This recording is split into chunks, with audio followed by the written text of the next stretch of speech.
Buenas noches.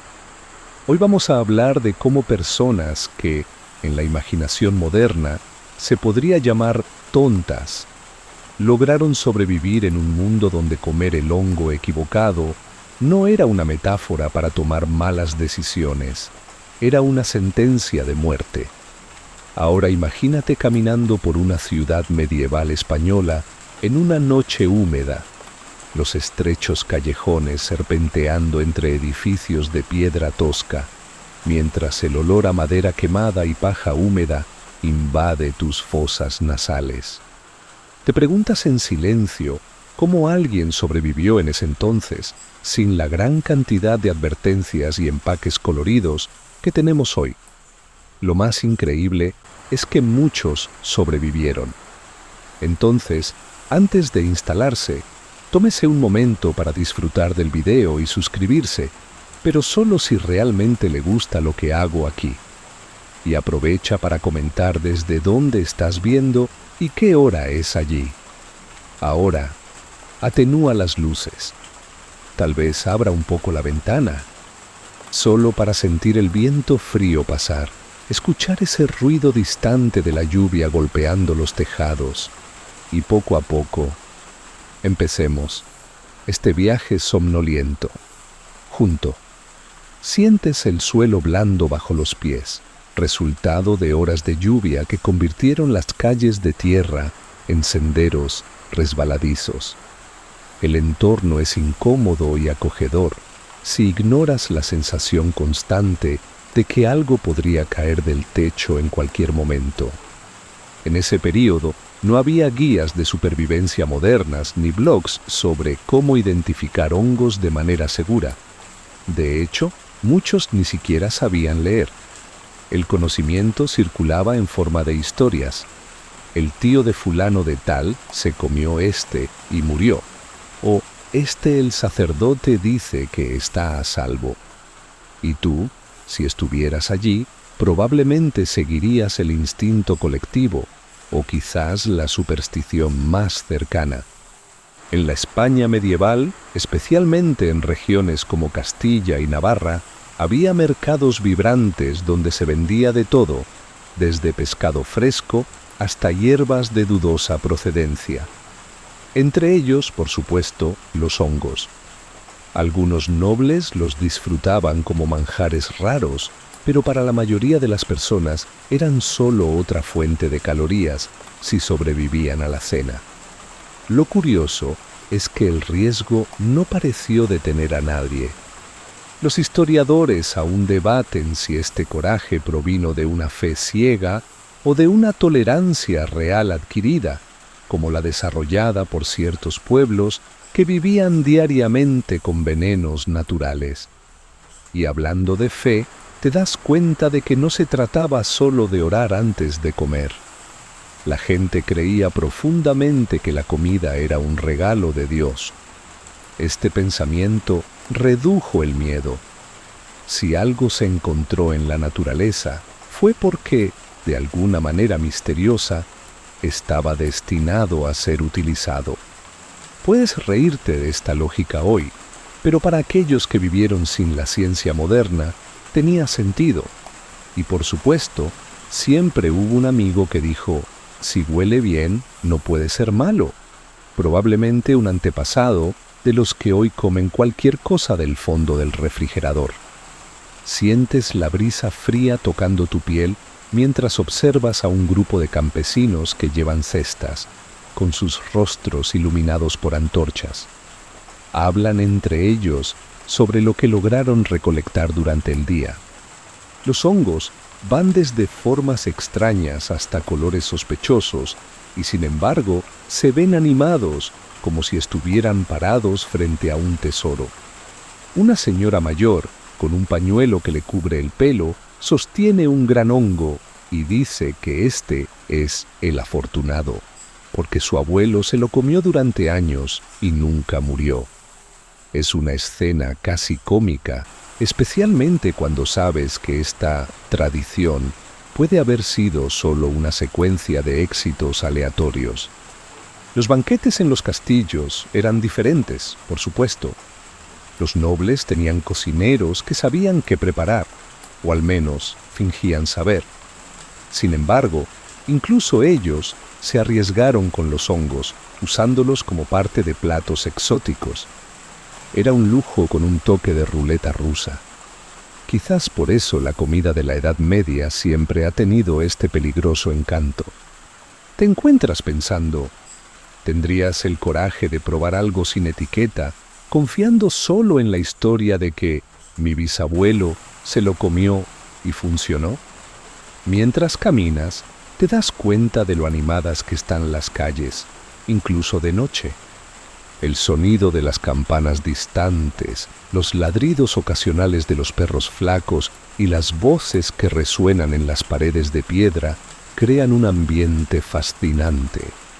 Con cada paso se hace más claro que vivir aquí requirió una resistencia física y mental que pocos poseen hoy en día.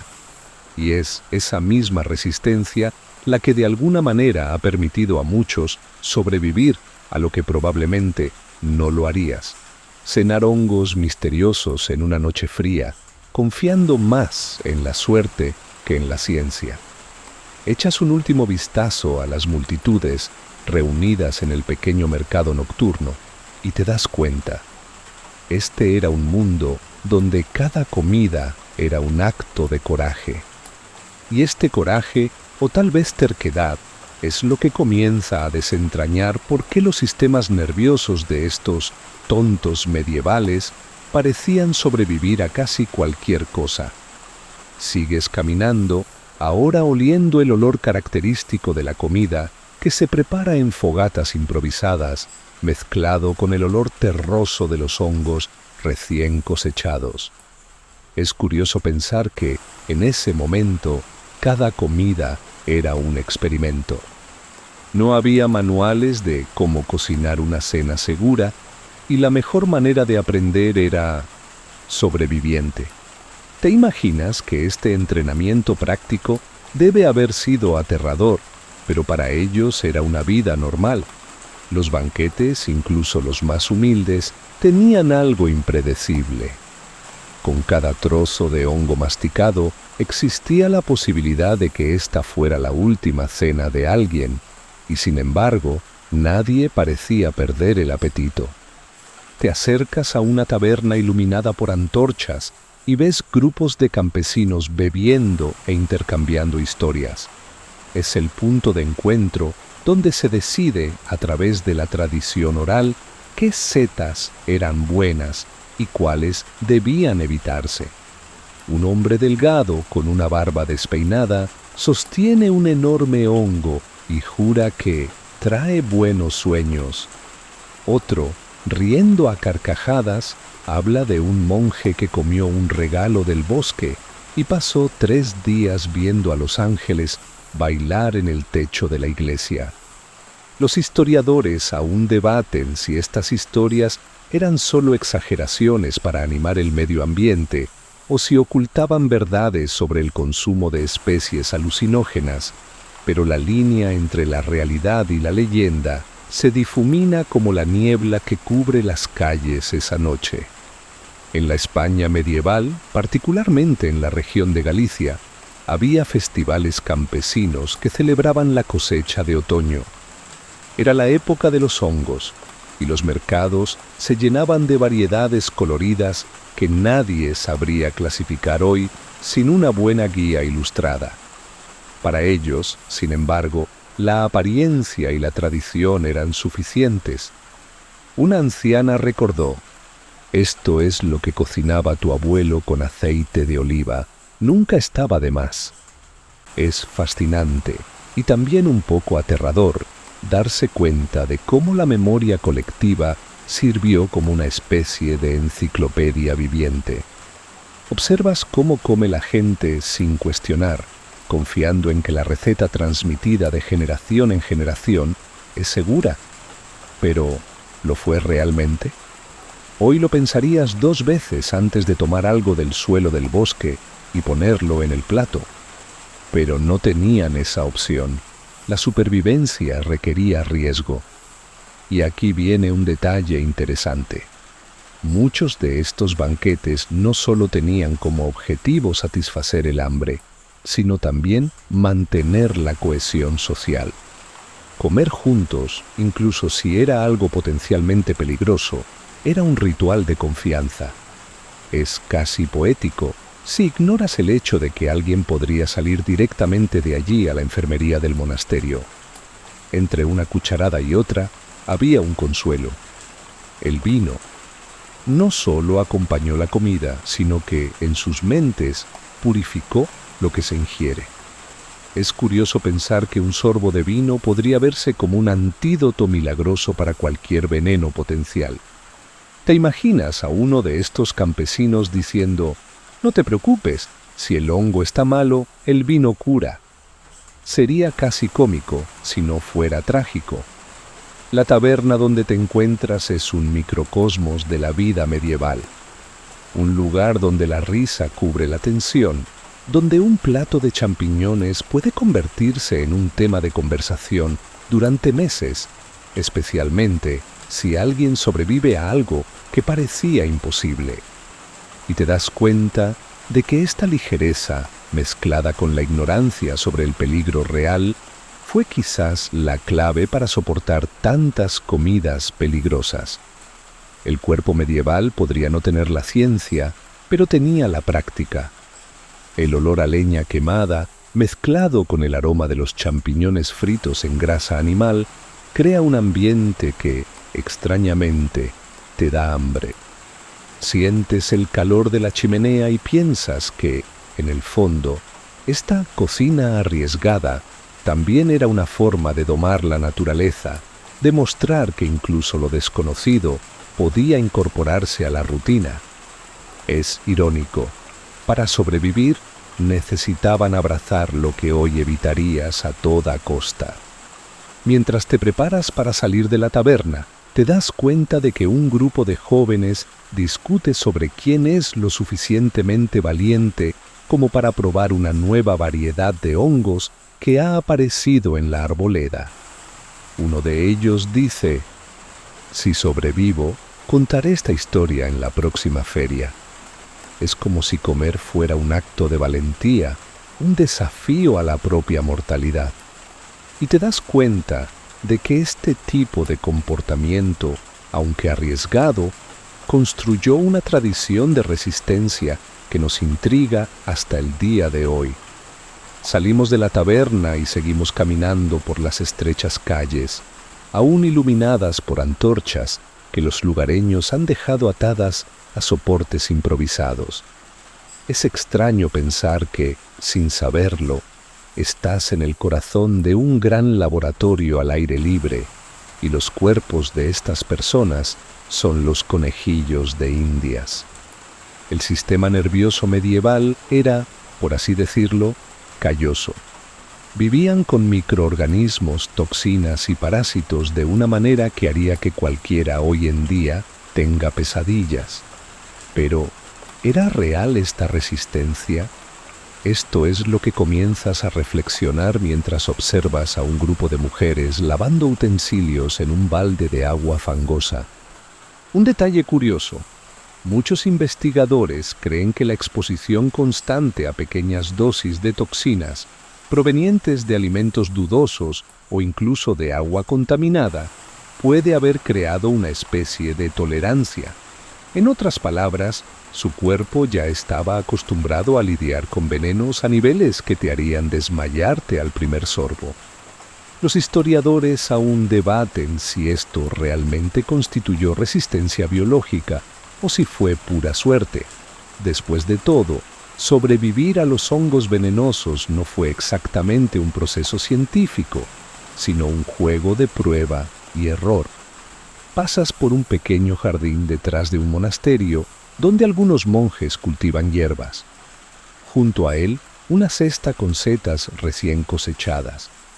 Los estudian, pero con un método muy particular: probar un poco y notar los efectos. Si sobrevivieron, genial. Si no, bueno, fue solo otro sacrificio por el conocimiento. Es fascinante Pero también te da escalofríos imaginar que parte del aprendizaje sobre los hongos se obtuvo de esta manera. Y los campesinos, incluso sin comprender los principios científicos detrás de esto, se beneficiaron de estos descubrimientos empíricos. En España, especialmente en regiones como Cataluña, ya existía una fuerte tradición de búsqueda de alimento desde el período medieval, la recolección de plantas y hongos. La gente aprendió desde una edad temprana a distinguir lo que parecía seguro, pero al mismo tiempo, esta percepción era defectuosa. ¿Te imaginas a un niño al que le enseñen a elegir setas solo por el color y el olor, como si eso fuera infalible? Es casi una escena de humor negro. Los efectos de estas elecciones fueron más allá del estómago. Los hongos tóxicos pueden afectar el sistema nervioso central, causando de todo, desde temblores hasta alucinaciones vívidas. Para ellos, sin embargo, estas reacciones a menudo se veían como manifestaciones espirituales. Un campesino que temblaba después de una cena arriesgada podía considerarse tocado por Dios. Hoy sabrías que estaba intoxicado, pero en ese momento esto se convirtió en una narrativa religiosa. Y en cierto modo, esto redujo el miedo. El peligro ganó un significado. Sientes el viento helado pasando por tu rostro mientras imaginas a estas personas, tan vulnerables, pero al mismo tiempo tan adaptadas. No tenían idea de qué era un neurotransmisor o cómo un veneno bloqueaba ciertas funciones corporales. Y, sin embargo, lograron vivir con estos riesgos sin quedar paralizados por el miedo. Quizás porque el miedo, para ellos, era un lujo que nadie podía permitirse. Comer era necesario. ¿Pensar demasiado en lo que podría pasar? Eso sería un desperdicio de energía. Hay algo fascinante en esta aceptación casi estoica. Es como si, en lugar de luchar contra la incertidumbre, la hubieran incorporado a su vida cotidiana. Si estuvieras allí, probablemente verías a un hombre comentando con naturalidad: ayer mi primo se enfermó al comer esos hongos. Hoy voy a intentarlo de nuevo. Tal vez funcione para mí. Es absurdo, pero al mismo tiempo revela un sentido práctico. Cada cuerpo reacciona de una manera diferente y lo sabían sin usar términos científicos. Lo más curioso es que, incluso ante tantas intoxicaciones, no hay registros de grandes prohibiciones o una demonización de los hongos. Al contrario, continuaron siendo consumidos e incluso celebrados en ciertos contextos. Tal vez porque, en el fondo, el sistema nervioso de estos tontos medievales se forjó no solo por la exposición al peligro, sino por el coraje o la terquedad de seguir experimentando. Das unos pasos más, escuchando el eco de tus propios pasos entre los muros de piedra. Es imposible no pensar: ¿tendrías la misma resistencia? Probablemente no. Y es por eso que, por mucho que te rías de su aparente imprudencia, es difícil no sentir un poco de admiración por aquellos que han hecho que incluso los riesgos más mortales formen parte de su rutina. Sigues caminando y llegas a otro punto curioso. Una pequeña taberna, escondida entre callejones, donde el humo que sale de la chimenea revela que algo se está preparando en su interior. Al entrar, el calor del fuego contrasta con la noche fría y húmeda y los olores mezclados de carne, hierbas y... sí, los champiñones fritos en grasa animal se apoderan del medio ambiente. Ahí es donde te das cuenta de que gran parte del conocimiento sobre lo que era seguro comer no provenía de monjes o médicos, sino de personas comunes que compartían sus experiencias, a menudo exageradas, convertidas en leyendas. Te sientas en un banco de madera gastado y escuchas la conversación de un grupo de hombres en la mesa de al lado. Uno de ellos, con un sombrero deformado y sin dientes, cuenta la historia de un caballero que se comió un hongo púrpura y pasó 3 días creyendo que estaba luchando contra dragones. Otro se ríe y agrega, y sobrevivió. Ahora dice que estos son los que dan fuerza divina. Los historiadores aún debaten si estos informes eran solo delirios alcohólicos, efectos de intoxicación o mitos creados para animar las noches frías. Pero independientemente de la explicación, estas historias se difundieron y formaron una especie de manual popular de supervivencia. En la península ibérica, la tradición oral siempre ha jugado un papel central. Imagínate en la España del siglo XIII. Poca gente sabía leer, pero todos sabían contar historias. Así es como circularon las reglas sobre qué hongos comer y cuáles evitar. No comas a los que tienen sombreros brillantes, esos son del diablo, decía uno. Si la cabra comió y sobrevivió, también puede comer, dijo otro. Y por absurdo que parezca, a menudo funcionó. Quizás por eso tantas recetas y costumbres se han mantenido durante siglos, incluso sin base científica. Te das cuenta de que la risa dentro de la taberna tiene una función: alejar el miedo.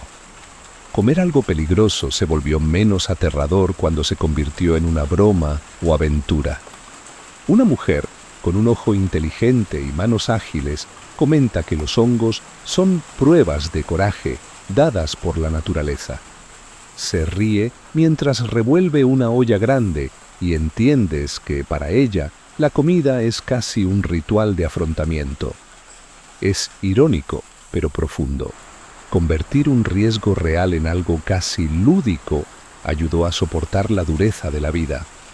Un detalle interesante es cómo estas narrativas influyeron incluso en los viajeros.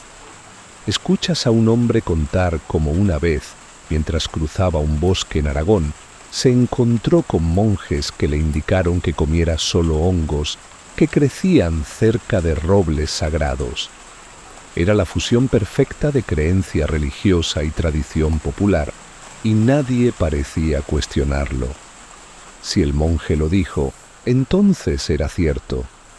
La fe, una vez más, entró como un ingrediente esencial para la digestión, o al menos para el coraje de tragar algo desconocido. Mientras observas tu entorno, sientes como si el pasado tuviera un estado de ánimo propio. Ese estado de ánimo agridulce que mezcla supervivencia, improvisación y bravuconería. Un hombre en la esquina, medio borracho, levanta su taza y grita que los hongos son el alimento de los sabios y los tontos. Tal vez tenga razón, o tal vez solo estás tratando de olvidar que mañana podrías despertarte sintiéndote realmente enfermo. Es sorprendente cómo, en este microcosmos, la ignorancia y la sabiduría parecen ir juntas. Uno pensaría que en los tiempos modernos cualquiera podría simplemente googlear la toxicidad de un alimento. Pero en la Edad Media, la única forma de averiguarlo era intentarlo, o confiar en la palabra de los que sobrevivieron antes que tú. Y eso, paradójicamente, mantuvo a estas personas vivas y conectadas. Cuando sale de la taberna, la brisa fría de la tarde vuelve a tocar su rostro. Miras hacia el cielo cubierto de nubes y te preguntas cuántas historias, exageradas o no, se han perdido con el tiempo. Pero una cosa es cierta: fue allí, entre risas, exageraciones y un poco de locura, donde se construyó el conocimiento sobre la supervivencia. Y fue esto lo que mantuvo en funcionamiento el sistema nervioso de los tontos medievales, de algún modo. Sigues caminando por las calles húmedas, ahora hacia un pequeño mercado que aún funciona, incluso a medida que avanza la noche. Los puestos improvisados, hechos de telas coloridas y sostenidos por estacas torcidas, exhiben una impresionante variedad de alimentos. Allí, entre quesos cubiertos de moho, cestas de verduras y trozos de carne salada, descansan las setas. Algunos pequeños y pálidos, otros grandes y con colores que para ti serían un claro aviso para no tocar. Pero para ellos, una invitación. Te acercas a un vendedor anciano que coloca pacientemente los hongos en montones cuidadosamente separados. Le explica a una mujer con hijos que algunos proporcionan sustento para el cuerpo, mientras que otros traen visiones. Y, ya ves, lo dice como si fuera la cosa más normal del mundo. Es sorprendente pensar que para muchos medievales la línea entre el veneno y la delicadeza era casi espiritual. Comer un hongo podría significar comer o acercarse a lo divino, o, dependiendo del resultado, al infierno. En la España medieval existía una creencia popular que decía que los hongos que brillaban o tenían colores intensos eran pruebas de Dios para probar el coraje y la fe.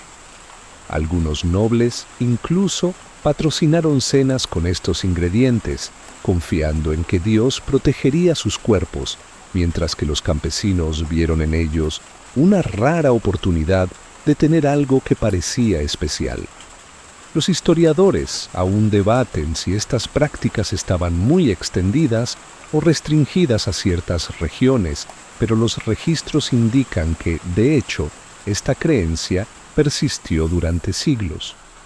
Tocas uno de estos hongos con cuidado, preguntándote si podrías comerlo, confiando únicamente en la palabra de un extraño. Es entonces cuando se da cuenta de cómo su relación con el peligro era completamente diferente a la suya. Para nosotros, todo lo que implica riesgo necesita una advertencia, un manual de instrucciones y, por supuesto, una firma de responsabilidad. Para ellos, el riesgo era solo parte de la vida cotidiana. Una comida con hongos dudosos no era un acto de imprudencia. A menudo era la única opción para diversificar la dieta. ¿Y qué pasa con el paladar? Es curioso cómo la percepción del gusto también moldeó el coraje. Un campesino a su lado prueba un trozo de champito crudo y comenta que, si es demasiado amargo, no vale la pena. Parece un método simple y completamente defectuoso para diferenciar las especies comestibles de las venenosas. Sonríes, recordando cuántas veces has escuchado que el mal gusto es una señal de peligro. Vivían así, mezclando intuición, superstición y un poco de empirismo en cada bocado. El mercado no era solo un lugar de compra y venta. También fue un espacio de intercambio de historias, donde las experiencias con hongos se convirtieron en narrativas épicas. Me comí este y vi ángeles, mi cuñado probó ese y durmió 2 días, ese mata rápido y sin dolor.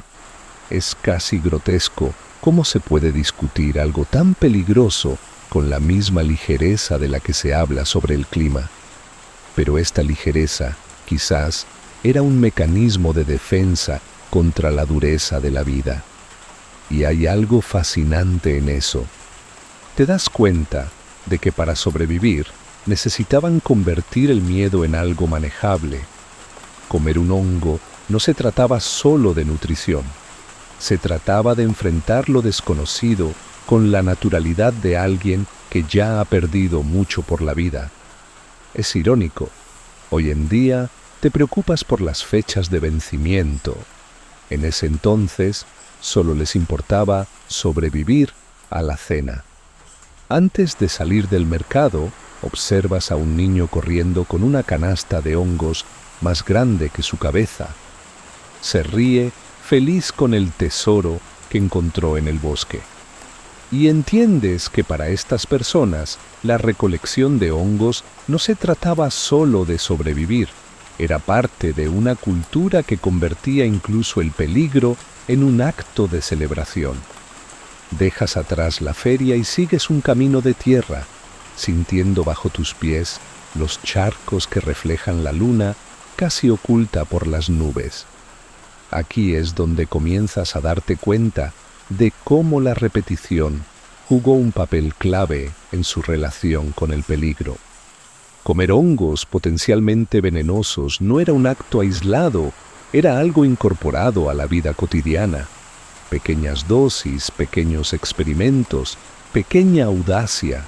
Y con el tiempo, sus cuerpos parecieron adaptarse, como si la naturaleza hubiera hecho un pacto silencioso con aquellos que se atrevieron a desafiarla a diario. Esta idea de tolerancia adquirida todavía intriga a los académicos de hoy. Algunos argumentan que, sí, el consumo regular de toxinas en dosis muy bajas podría condicionar al cuerpo medieval para resistir mejor ciertos venenos. Otros dicen que esto es una exageración romántica. Solo los afortunados sobrevivieron y las historias sobre la resistencia fueron narrativas construidas para dar sentido a las tragedias.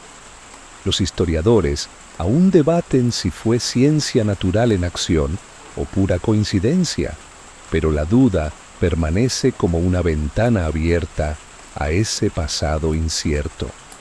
Pasas por un pequeño claro donde un grupo de campesinos se reúne alrededor de una fogata. Cocinan algo que, por el olor, es una mezcla de verduras, carne y, por supuesto, champiñones recién recolectados. Una mujer mayor explica a los jóvenes que si se cocinan lentamente, los hongos liberan el veneno en el vapor y se vuelven seguros. Es una creencia sin base científica, pero que se ha repetido durante generaciones como si fuera una verdad absoluta. Te preguntas cuántos sobrevivieron por suerte y cuántos creyeron que habían purificado la comida con técnicas improvisadas. En la España medieval, este tipo de creencia se mezclaba con prácticas casi rituales. En algunas regiones era común hervir hongos con ramitas de romero, creyendo que la planta absorbía el mal. Para ti, esto suena a superstición. Para ellos, era el mejor método de seguridad alimentaria disponible. Y no podemos ignorarlo. Muchas de estas prácticas empíricas pueden haber reducido la toxicidad, aunque sea accidentalmente. Ves a uno de los campesinos recoger un hongo más pequeño, morder la punta y escupir en el suelo después de unos segundos. Sonríe y dice que fue para engañar al veneno. Es un método rudimentario que mezcla la intuición con el coraje o la pura terquedad. Pero este tipo de comportamiento revela algo importante. La familiaridad con el peligro les dio una confianza que ahora parece una locura. Mientras escucha las conversaciones, se da cuenta de que para estas personas, los hongos no solo eran alimento, sino también una forma de probar los límites. Un hombre comenta que el cuerpo se acostumbra al veneno, al igual que se acostumbra al vino fuerte. Es una visión casi poética del proceso de adaptación, y quizás también una forma de justificar opciones que no tenían alternativa. Aquí es donde comienzas a entender. La supervivencia no dependía solo de la biología, sino de la mentalidad. Comer hongos peligrosos era tanto un acto de necesidad como un ejercicio de coraje. Una fusión entre la fisiología forjada por la repetición y la fuerza psicológica de aquellos que no podían permitirse el lujo de tener miedo. Antes de salir del claro, miras a esas personas riendo, compartiendo historias y probando la comida juntos. Es imposible no darse cuenta de cómo, incluso frente a un riesgo real, encontraron una manera de hacer que todo fuera soportable e incluso celebrable. Quizás por eso el sistema nervioso de estos tontos medievales no solo sobrevivió, se fortaleció en el proceso, creando seres humanos que enfrentaron la incertidumbre con una naturalidad que difícilmente tendrías. Se retoma el camino, cruzando un pequeño puente de madera sobre un estrecho arroyo, y pronto se ve la silueta de una iglesia iluminada por velas en las ventanas. Es imposible ignorar el papel de la fe en esta historia. Para la gente medieval, Dios estaba en todas las comidas, incluidas las que involucraban hongos potencialmente fatales. Entras y sientes el aire pesado del incienso mezclado con el olor de las ropas húmedas de los fieles. Es un espacio donde el coraje frente al peligro encuentra su justificación divina. En la España medieval, especialmente en los pueblos del interior, no era raro que los sacerdotes bendijeran cestas de setas antes de consumirlas. La lógica era simple. Si Dios los hacía crecer en el bosque, no podían ser malos siempre y cuando vinieran con una oración adecuada. Una anciana de rodillas le explica a un joven que el Señor protege a los que comen con fe. Los historiadores aún debaten si este tipo de práctica tenía un carácter más psicológico, para reducir el miedo, que religioso en sentido estricto. Pero el efecto fue innegable. La gente se sintió más segura al convertir la cena en un ritual. ¿Imaginas la escena de un campesino antes de llevarse un hongo a la boca, haciendo la señal de la cruz y diciendo: «Si es el momento, que así sea»? Es un humor morboso, pero conlleva una especie de paz que solo pueden tener aquellos que viven en la incertidumbre absoluta. Aceptaron el riesgo como parte del plan divino y cambió por completo la forma en que se enfrentaban a lo desconocido.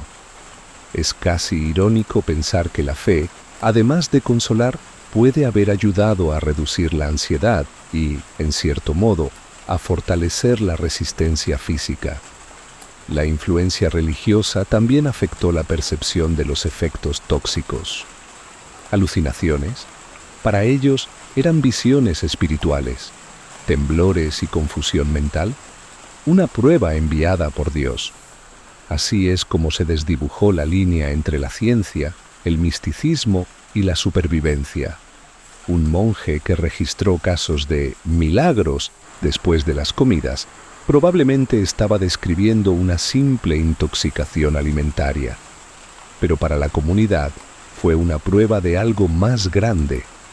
Observas a un pequeño grupo de monjes en el altar, discutiendo entre ellos. Parecen catalogar los hongos que llegaron como donaciones, separando seguro de maldito. Pero el método no es científico en absoluto. Se basa en relatos orales y tradiciones transmitidas de generación en generación. Uno de ellos comenta que cocinar los champiñones en vino ahuyenta el espíritu maligno. Y casi sonríes cuando te das cuenta de que, una vez más, la fe funciona como un condimento para el coraje. Es interesante cómo esta confianza en algo más grande le dio a la gente una libertad que hoy parece impensable. Probablemente investigarías 10 artículos científicos antes de probar algo sospechoso. Ellos, por otro lado, confiaban en que la bendición del sacerdote era suficiente. Y de alguna manera funcionó. No porque cancelara la toxicidad, sino porque les dio la tranquilidad que necesitaban para enfrentar una comida arriesgada. Sales de la iglesia y vuelves a sentir el frío de la noche. El sonido distante de las campanas se mezcla con el murmullo del agua que corre en la corriente. Es en este silencio que comprendéis que, para sobrevivir en ese mundo, no bastaba con tener un cuerpo resistente, sino que era necesario tener fe. La fe que hizo soportable lo peligroso y que transformó un simple plato de setas en un acto de absoluta confianza en lo divino. Te alejas de la iglesia y sigues un camino que conduce al campo, donde la luna ilumina de forma casi fantasmal, un campamento de viajeros. A lo lejos se escucha el ruido de los cascos de los caballos y el tintineo de las armas. A medida que te acercas, te das cuenta. Son caballeros en viaje, acompañados de sirvientes y algunos comerciantes que comparten el mismo camino. El olor a humo quemado y carne ahumada delata que la comida se está preparando y, por supuesto, entre los ingredientes hay hongos recogidos en el camino. Estos viajeros no podían darse el lujo de elegir mucho qué comer. Cuando se agotaron las provisiones, confiaron en lo que encontraron en el camino. Es por eso que los hongos estaban tan presentes en los viajes largos. Pequeños, fáciles de transportar y a veces llenos de sorpresas. Un jinete comenta que los hongos del bosque se alimentan tanto como la carne de animales silvestres, lo cual es una exageración obvia, pero entiendes que para ellos cualquier fuente de energía era valiosa. En la España medieval, especialmente a lo largo de las rutas que conectaban los reinos de Castilla y Aragón, los viajeros y guerreros dependían del conocimiento transmitido oralmente por los campesinos sobre qué hongos estaban seguros. Un comerciante dice que ha aprendido que los que crecen cerca de los robles son más confiables. Otro dice que blanco, pequeño y firme nunca duele. Los historiadores aún debaten si estas reglas del camino eran efectivas o simplemente tradiciones repetidas sin base real, pero el hecho es que ayudaron a crear una sensación de seguridad real o ilusoria para aquellos que se arriesgaron a comerse lo desconocido. Ves a un joven escudero poniendo los champiñones en un caldero con vino barato y especias. Es curioso cómo creían que cocinar los hongos en líquidos alcohólicos purificaba los venenos. Es casi una alquimia improvisada, mezclar fe, experiencia y bebida fuerte para transformar un alimento peligroso en una comida de supervivencia. Y, sorprendentemente, muchos pudieron continuar su viaje sin mayores problemas, o al menos sobrevivir el tiempo suficiente para contarlo. Un caballero mayor, con cicatrices en la cara, comienza a narrar historias de otros tiempos, de batallas y banquetes improvisados. Cuenta cómo, una vez, todo un séquito comió hongos sospechosos y pasó días mirando las estrellas. Pero aún así, continuó el viaje. Uno se pregunta si fue solo bravuconería o si, de hecho, estos hombres habían desarrollado una resistencia que hoy parecería sobrehumana. El ambiente en el campamento es ligero, a pesar del peligro invisible que enfrentan con cada cucharada. La risa sofoca el miedo y la camaradería convierte la comida en un momento de unión.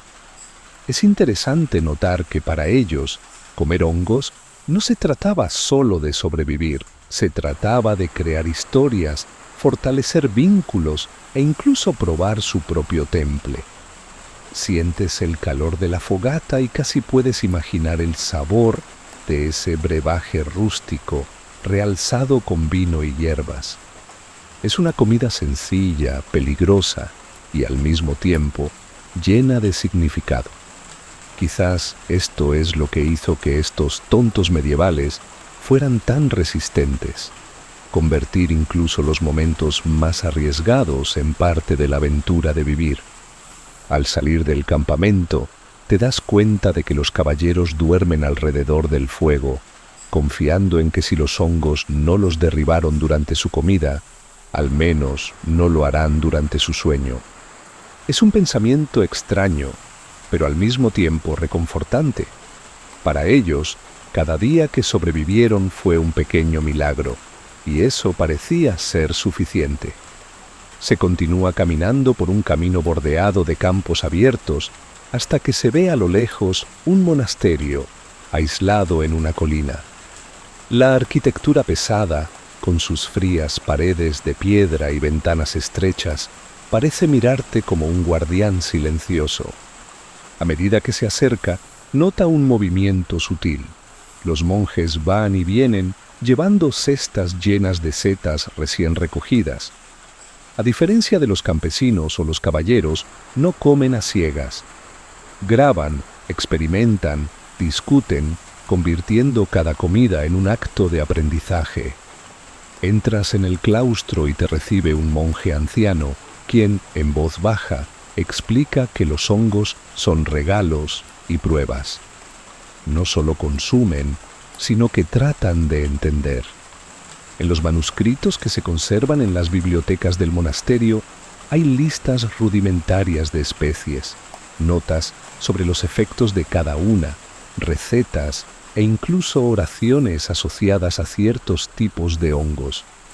Los historiadores aún debaten si estas prácticas pueden verse como una protociencia o simplemente como una extensión del pensamiento místico de la época, pero es evidente que los monjes estaban por delante de la curva cuando se trataba de saber qué era seguro comer. Observas a un grupo reunido alrededor de una mesa larga donde se analizan los hongos. Un monje más joven explica que aquellos que crecen bajo la sombra de robles centenarios son más seguros, mientras que otro insiste en que aquellos que huelen a tierra mojada no hacen daño. Es curioso ver cómo sus conclusiones mezclan el empirismo con las creencias espirituales. Aún así, dentro de estos fríos muros nace un conocimiento que poco a poco circula entre los viajeros y campesinos que vienen a pedir orientación. La escena es extrañamente reconfortante. Los monjes escriben con plumas afiladas, sumergiendo sus picos en el tintero mientras describen el color, la forma y los efectos de cada especie. Observan si causaron delirios de ángeles o paz en el estómago. A nosotros nos parece un método rudimentario, casi cómico, pero en la práctica fue la base de un sistema que redujo el número de muertes y difundió las tradiciones sobre la preparación de hongos. En España, especialmente en los monasterios benedictinos, este tipo de catalogación era esencial para preservar conocimientos que quizás se habían perdido. Intercambiaron cartas con otras órdenes religiosas, creando una red de información sobre qué hongos se toleraban. ¿Te puedes imaginar la importancia de esto? Un monje en León advirtiendo a otro en Toledo sobre un hongo que enloquece o uno que da vigor a los débiles. Mientras caminas por los pasillos silenciosos, sientes el frío que se eleva desde el piso de piedra, contrastando con la calidez casi espiritual del trabajo que realizan. Para esos monjes, conocer los hongos era también conocer la creación divina. La alimentación consciente se convirtió en una forma de elogio y supervivencia.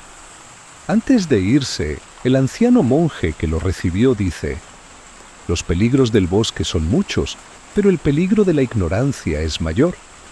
Es una frase que resuena contigo mientras bajas la colina. Quizás, después de todo, los tontos medievales no eran tan tontos después de todo.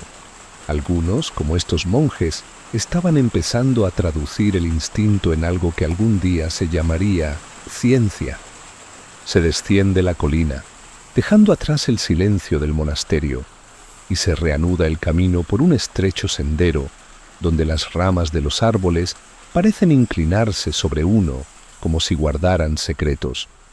En medio del bosque emerge un pueblo, pequeño y rodeado de muros de madera. Pronto se da cuenta de que algo está sucediendo en la plaza central. Un grupo de personas se reúne en torno a un hombre que gesticula de manera exagerada, narrando un episodio que llama la atención de todos. Te acercas para escuchar. Habla de un pueblo cercano que, después de un gran festín con hongos, pasó días poseído por visiones. Algunos vieron santos, otros demonios, otros solo luces bailando en el aire. Para ellos, Era una prueba de contacto con lo divino o con las fuerzas oscuras. Es curioso pensar que las alucinaciones causadas por toxinas se interpretaron como experiencias espirituales. Los historiadores aún debaten si estos episodios inspiraron relatos de milagros o brujería, pero es seguro que muchos registros de posesiones y éxtasis místicos pueden haber nacido de una simple intoxicación alimentaria. La escena adquiere tonos casi teatrales cuando una mujer interrumpe al narrador para decir que los hongos revelan la verdad que está oculta. Es un pensamiento peligroso, pero muy común en ese momento. Para los medievales, lo que sentía el cuerpo a menudo se entendía como una manifestación de fuerzas sobrenaturales.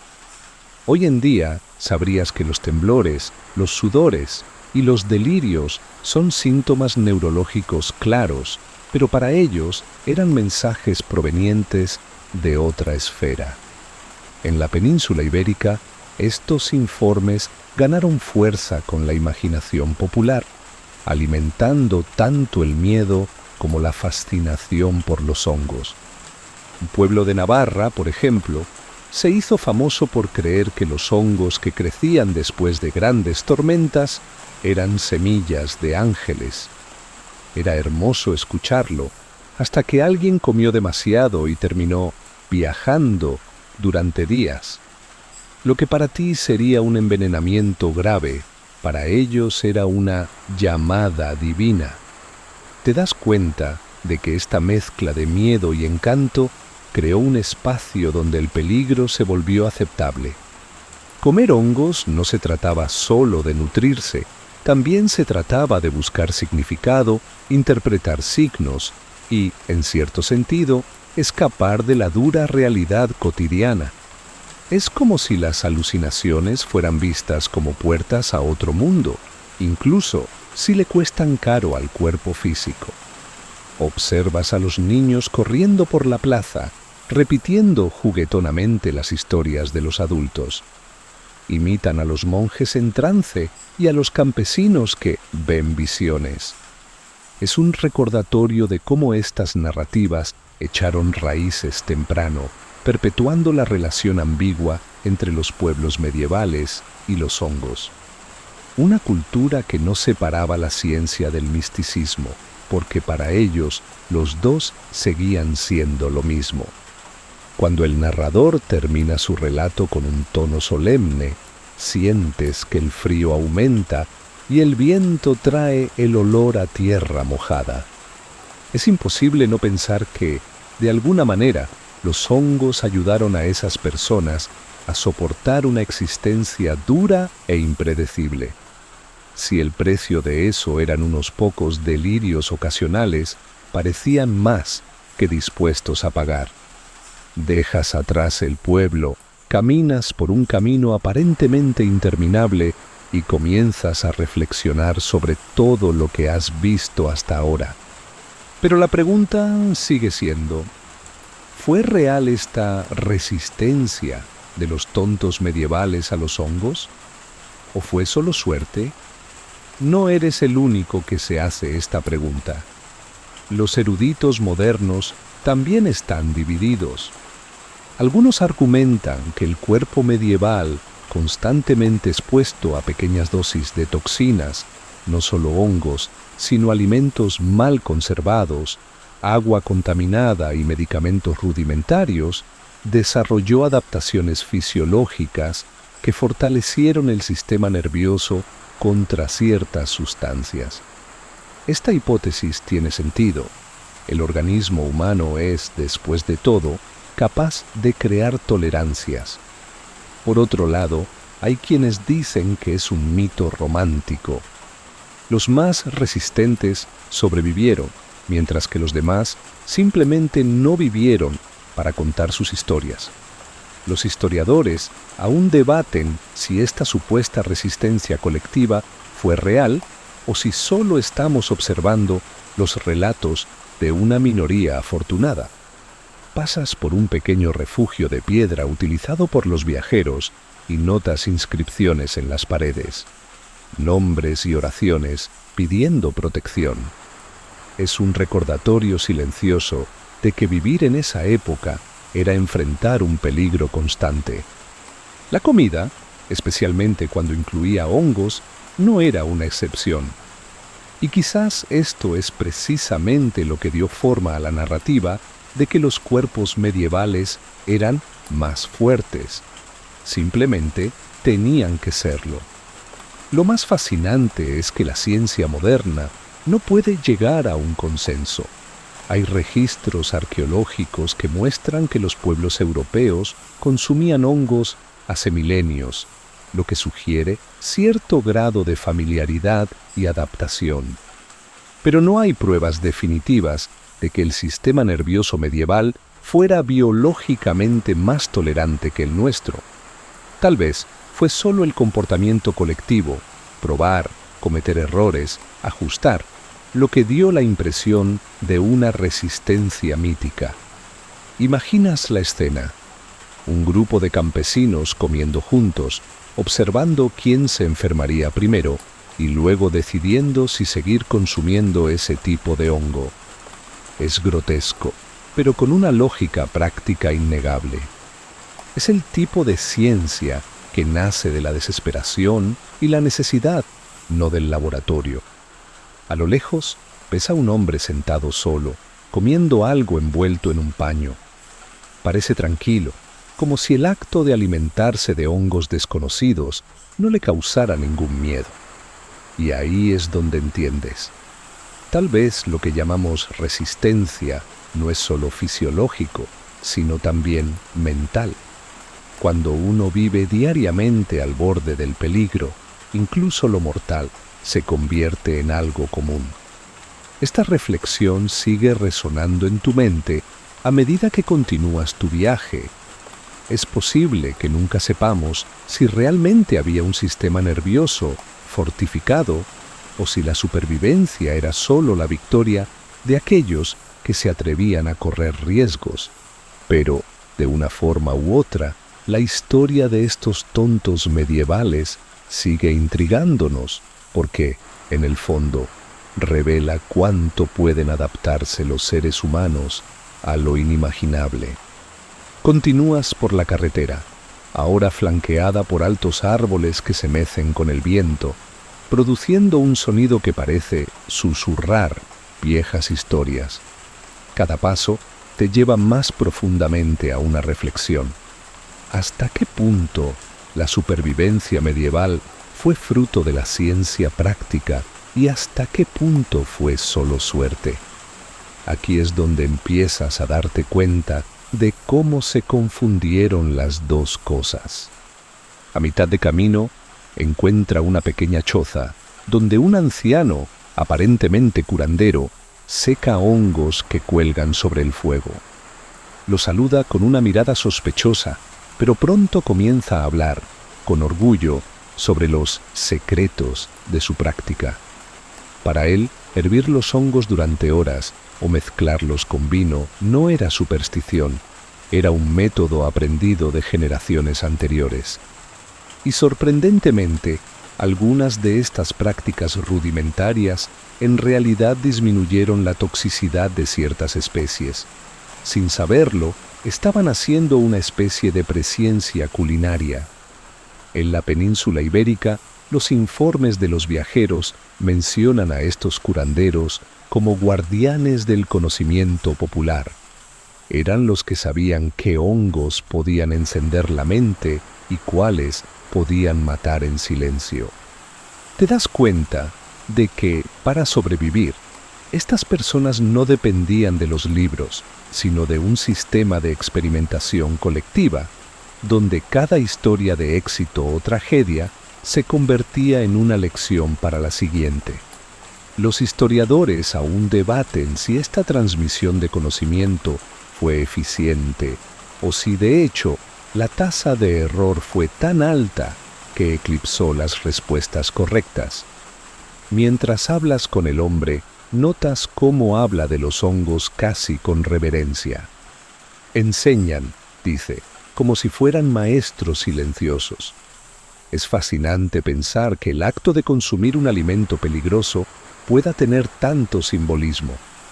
Y al mismo tiempo, esta visión ayudó a lidiar con el riesgo. Si algo salía mal, no era un fracaso humano, era la voluntad divina o una lección de la naturaleza. Sientes el calor del fuego y ves cómo los champiñones se secan lentamente. Liberan un olor terroso mezclado con humo, creando una atmósfera casi meditativa. Y es imposible no notar la contradicción. El mismo alimento que podría matar también podría sostener, y para algunos, incluso revelar secretos espirituales. Aquí es donde entiendes que la supervivencia medieval no era solo biológica, era cultural. Las prácticas de preparación, las historias compartidas, los rituales religiosos e incluso los experimentos desesperados han creado un sistema complejo que ha hecho que el peligro sea parte de la rutina. Comer hongos ha dejado de ser un acto aislado para convertirse en un evento social y simbólico, una forma de aprender, conectarse y, en última instancia, afirmar la propia humanidad frente a un mundo incierto. Cuando sales de la choza, el curandero agita la mano y dice: «No temas lo que ofrece la tierra, solo temen a la ignorancia». Es una frase simple, pero que resuena como la esencia de esa época. Quizás, después de todo, no fue solo suerte, fue una sabiduría silenciosa, construida entre errores, fe y coraje. Continúas tu viaje hasta llegar a un pequeño pueblo en la ladera de una colina, donde la vida parece correr a un ritmo aún más lento. Las casas de piedra, con techos cubiertos de musgo, te recuerdan cómo el tiempo aquí parece haberse detenido. Al entrar en la plaza central, te das cuenta de que algo destaca. Un grupo de campesinos intercambiando setas como si fueran monedas. Pronto entiendes que, en esa comunidad, estos hongos tienen un valor que va más allá de la simple alimentación. En la España medieval, especialmente en las regiones rurales de Galicia y Castilla, el consumo de setas estaba profundamente ligado a la cultura local. Algunas aldeas han desarrollado su propio conocimiento, transmitido de generación en generación, sobre cómo diferenciar entre especies comestibles y mortales. Un hombre mayor señala un hongo transparente y resistente y dice: «Ese salvó a la aldea en la última hambruna». Una mujer más joven advierte que los que crecen solos están malditos. Los historiadores aún debaten si estas clasificaciones tenían una base real o fueron el resultado de la pura superstición, pero no hay duda de que salvaron muchas vidas. Observas los intercambios que ocurren como si fueran rituales. Cada hongo lleva una historia, la que proporcionó sustento durante el duro invierno, la que provocó visiones divinas, la que le quitó la vida a un vecino. Es extraño pensar que un solo alimento pueda tener tanto significado. Para estas personas, sin embargo, es natural. Comer setas es casi un acto de memoria colectiva, una forma de mantener viva la experiencia de los que vinieron antes. Mientras camina, un hombre nos cuenta que una vez todo el pueblo casi muere por comer un cultivo que creció después de una tormenta. Desde entonces, siempre han cocinado los hongos con ajo y vinagre, creyendo que esto neutralizaba cualquier veneno. Sabes que el método no tiene base científica, pero reconoces un patrón en él: transformar el trauma en práctica, la tragedia en tradición. Y las historias no se detienen. Una señora narra con naturalidad que, si alguien sobrevive a un hongo maldito, obtiene el don de ver el futuro. Es un pensamiento místico, pero revela cómo atribuyeron significado incluso a los envenenamientos. Para estas personas, nada sucedió por casualidad, ni siquiera el dolor. Te das cuenta de que en este pueblo los hongos no eran solo comida. También eran fichas de negociación, símbolos de resistencia y, en cierto modo, portales a lo sobrenatural. Quizás esto es lo que los hizo tan presentes en la vida cotidiana. Incluso con el riesgo, representaban algo más grande que el hambre. Cuando sales del pueblo, llevando contigo las historias que escuchaste, tienes la sensación de que entendiste un poco más sobre por qué el sistema nervioso de estos tontos logró sobrevivir. No era solo biología. También fue la fuerza invisible de una cultura que convirtió cada comida peligrosa en un acto de fe, coraje e identidad. Continúa por la carretera sinuosa, donde el sonido del viento se mezcla con el canto distante de los cuervos y llega a un pueblo más grande, con calles empedradas más firmes y un mercado ruidoso aún en funcionamiento. Aquí, lo que llama la atención es la presencia de puestos que venden platos preparados, caldos, tartas rústicas y, por supuesto, recetas con setas. Es en este entorno donde te das cuenta de cómo el gusto, más que la supervivencia, comenzó a moldear la relación de las personas con estos hongos. En la España medieval, especialmente en ciudades como Toledo y Segovia, surgieron tradiciones culinarias que incorporaron las setas a los platos festivos. Los cocineros experimentaron con combinaciones con aceite de oliva, hierbas y vinos locales, creando recetas que aún hoy inspiran la gastronomía española. Un hombre detrás del mostrador ofrece un pastel con relleno de champiñones y jura que mezclarse con romero aleja el mal. Otro vendedor explica que el secreto es cocinar lentamente para calmar el veneno. Los historiadores todavía debaten si estas técnicas realmente hicieron que los hongos fueran más seguros o simplemente dieron una falsa sensación de control. Pero es cierto que crearon una cultura alimentaria única. Compras un trozo de este pastel y notas algo curioso. A pesar del peligro, el sabor se ha convertido en un factor tan importante como la seguridad.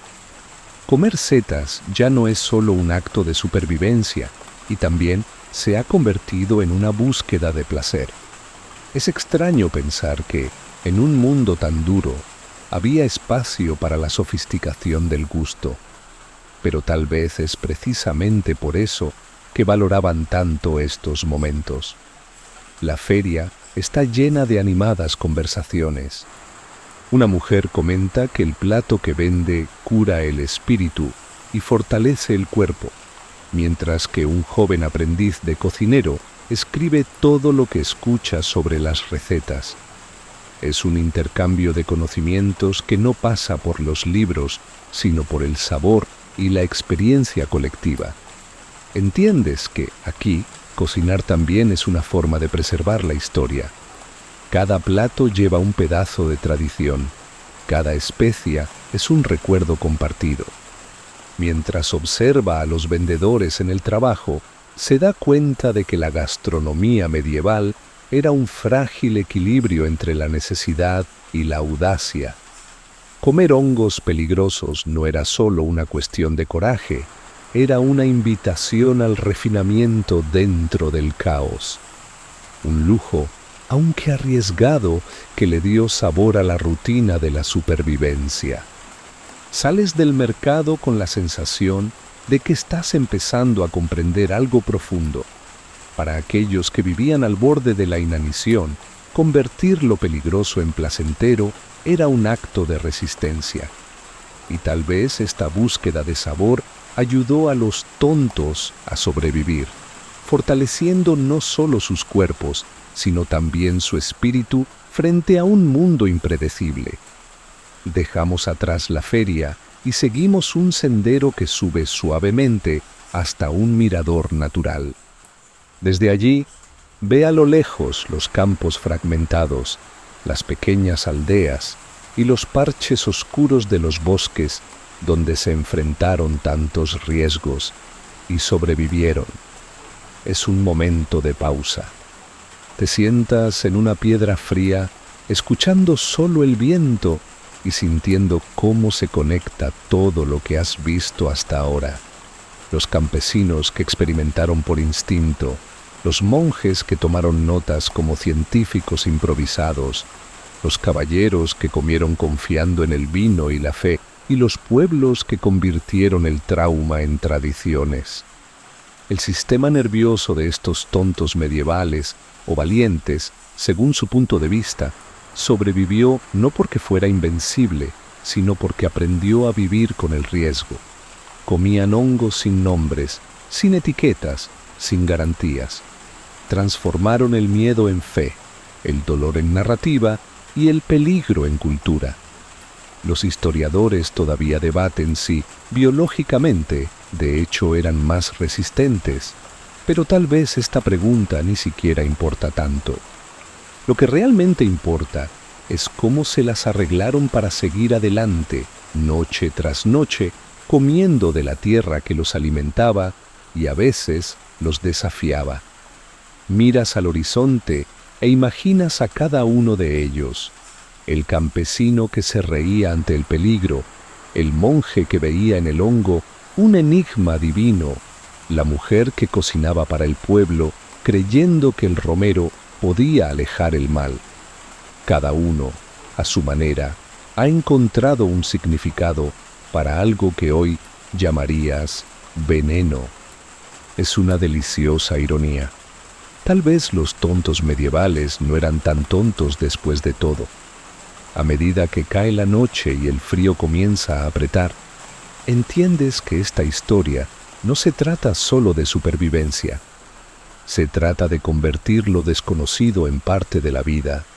Se trata de cuerpos que resistieron y mentes que encontraron significado incluso en lo que podía matar. Y con ese pensamiento te levantas y reanudas tu paseo, dejando que la oscuridad cierre el telón de este extraño, fascinante y somnoliento viaje. Ahora, deja que tu respiración se ralentice y observa cómo todo a tu alrededor se vuelve más silencioso, como si las historias de estos antiguos viajeros y campesinos se desvanecieran suavemente con el viento de la noche. Quizás este sea el mayor regalo que nos ofrece el pasado, la oportunidad de recordar que todas las dificultades, por muy aterradoras que parezcan, se pueden superar. Estas personas, con sus métodos rudimentarios y su fe inquebrantable, encontraron coraje en los gestos más simples: cocinar, compartir, orar antes de comer.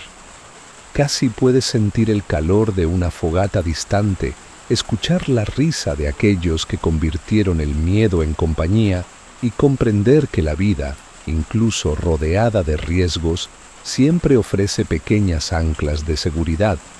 Una palabra amistosa, un ritual repetido, un momento de pausa. Es reconfortante saber que detrás de toda esta historia había algo profundamente humano, la necesidad de conectarse, de convertir la incertidumbre en significado. Deja que ese pensamiento suavice los rincones de tu mente, como si cada preocupación se disolviera lentamente, hasta que solo quede un sentido pacífico de pertenencia. Estás a salvo aquí. Todo lo que fue difícil hoy puede descansar ahora. Imagínate bajo un cielo estrellado, envuelto en pesadas mantas, escuchando el viento pasar a través de los árboles, sin prisas, sin exigencias, solo el ritmo lento de la noche. Y mientras escuchas este silencio lleno de historias, deja que te arrulle, como un antiguo susurro que promete: todo está bien. Sientes que tu cuerpo se vuelve pesado, como si cada paso que dieras en este viaje medieval ahora se convirtiera en una suave invitación al descanso. No hay prisa. La noche está en silencio y estás a salvo. Imagínese ahora caminando lentamente por un estrecho camino de tierra, donde los árboles, inmóviles, guardan antiguos secretos, y las estrellas, esparcidas como pequeñas antorchas en el cielo, parecen vigilar su sueño que se acerca. El aire es frío, pero no incómodo. Es ese frío el que despierta la piel mientras relaja la mente. Cada respiración te quita el peso del día y cada exhalación te hace más ligero, como si te deshicieras de todo lo que no necesitas cargar. Cruzas un puente de madera. Abajo, el agua corre tranquilamente, repitiendo un sonido constante que, por alguna razón, se mece como una canción sin melodía. Este sonido te recuerda que el mundo siempre continúa, incluso cuando decides parar. Es un pensamiento simple, pero que trae paz. Las torres de piedra del pueblo que visitó ahora parecen muy lejanas. Los olores de las ferias, la calidez de las tabernas, las voces y las risas, todo esto se desvanece como ecos que deja la memoria cuando comprende que es hora de descansar. Encuentras un pequeño refugio en medio del camino. Está hecho de piedras apiladas, con un techo bajo de madera cubierto de musgo. No hay nadie allí, pero sientes que este lugar fue hecho para ti. En el interior, el aire es frío, pero protegido del viento. En la esquina hay una manta simple y junto a ella una lámpara tenue que proyecta sombras danzantes en las paredes. Te sientas lentamente, sientes el tacto áspero de la tela bajo tus dedos y te das cuenta de cómo todo, en ese instante, parece suficiente. Afuera, el viento se intensifica, pero adentro todo es silencio. Un silencio vivo, lleno de historias, como si cada piedra de esta cabaña hubiera escuchado confesiones, risas y secretos de personas que, como tú, solo buscaban un poco de paz. Es curioso cómo esta quietud es como el sueño, ese momento en el que no tienes que hacer nada, solo ser. Te acuestas, ajustas tu cuerpo sobre la manta y sientes que el peso de los músculos se disuelve. Los pies, que te llevaban por pueblos, ferias y senderos, finalmente descansan. Las manos, que tocaban el frío de las piedras y el calor del fuego, ahora permanecen inmóviles. La respiración se ralentiza. El pecho sube y baja con un ritmo casi hipnótico. La mente comienza a vagar a través de imágenes sueltas. Las antorchas que iluminaban las calles, el reflejo de la luna en los hongos cubiertos de rocío, las voces de los monjes susurrando oraciones. Todas estas escenas forman un mosaico suave, sin significado concreto, pero con una extraña armonía que te acuna. Es como si cada historia que escuchas hoy, sobre coraje, fe, supervivencia, se convirtiera en un hilo de seda tejido alrededor de tu cuerpo, creando un capullo invisible de seguridad.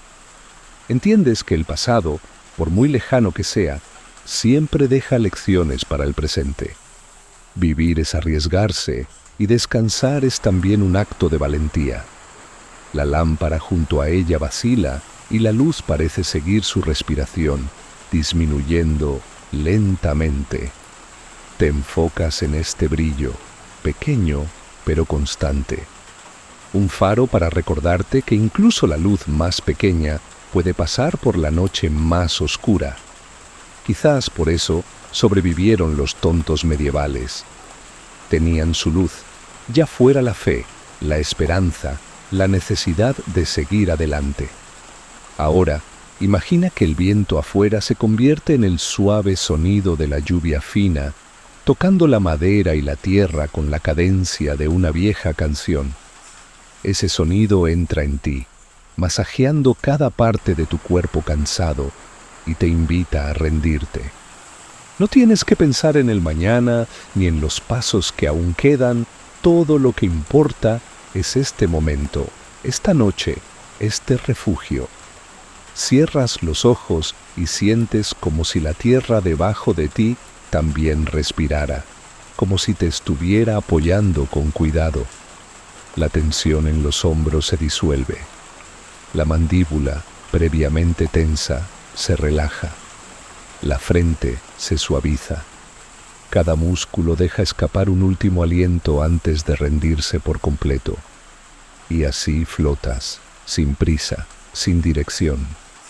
Un viajero que ha encontrado descanso. Un cuerpo que ha aprendido que descansar también es sobrevivir. Ahora ya no hay pueblos, monjes ni ferias. Solo está el ritmo tranquilo de la noche, el suave calor que envuelve tu cuerpo y un silencio que canta. Estás a salvo.